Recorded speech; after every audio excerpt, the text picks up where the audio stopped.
asked a small business CEO, Drew Greenblatt, what he would tell the president.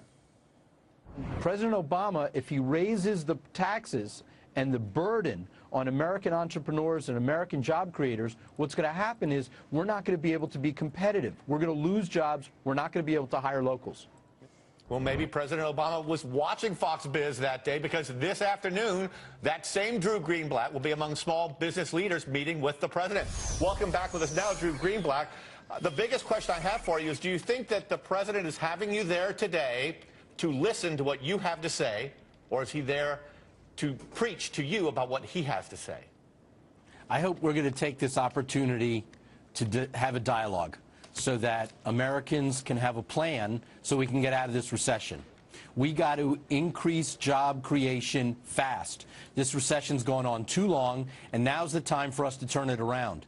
By creating certainty, we have a wonderful opportunity to turn this economy around and get everybody focused on growing their businesses and hiring people, as opposed to Washington mudslinging. Well, it seems like, Drew, they have a lot of certainty right now. President Obama wants to raise taxes on people who earn over $200,000 a year. What will you say to him today about that idea? See, the challenge is this. Most American factories are organized like a small business, where they pay on a personal level. So when you increase an already high rate from, let's say, 35 or 40% to a higher rate, what happens is it makes us less and less competitive against our economic adversaries like Canada and Germany. Right now, American factories are paying much more money in taxes than our German and our Canadian rivals. We have to be more competitive. If we're more competitive, we'll win more jobs. If we're more competitive, we'll hire more locals. And then what will happen is the recession will quickly end. But we're spending $1.1 trillion more in a year than the government collects in taxes. What do we do about that if we don't raise taxes? It's unsustainable. We have to cut. We have to cut spending aggressively, because that is, in a sense, a hidden tax on us in the future. Ultimately, we're going to have to raise taxes to get that money back later. That's a failed strategy and a failed policy. What we need to do is have a very competitive economic environment and have growth surge in our country.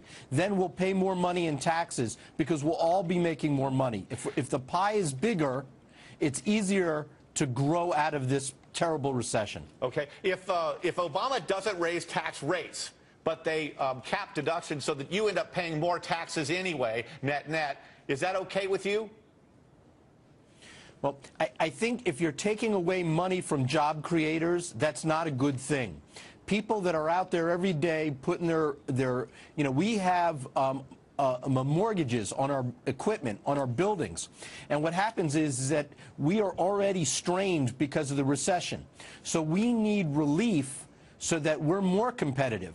We have to be in a position so that we have the flexibility and the nimbleness to create a new marketing campaign, build more equipment, right, hire more hire more employees, you've got buy that more welder robots. You wanted to buy a $400,000 welder that you haven't bought because of what they're doing. Well, I hope you get the chance to give your message to the president today, Drew Greenblatt. Thanks for being with us. And come back tomorrow, will you, and let us know how it went. I'll keep you posted. Okay.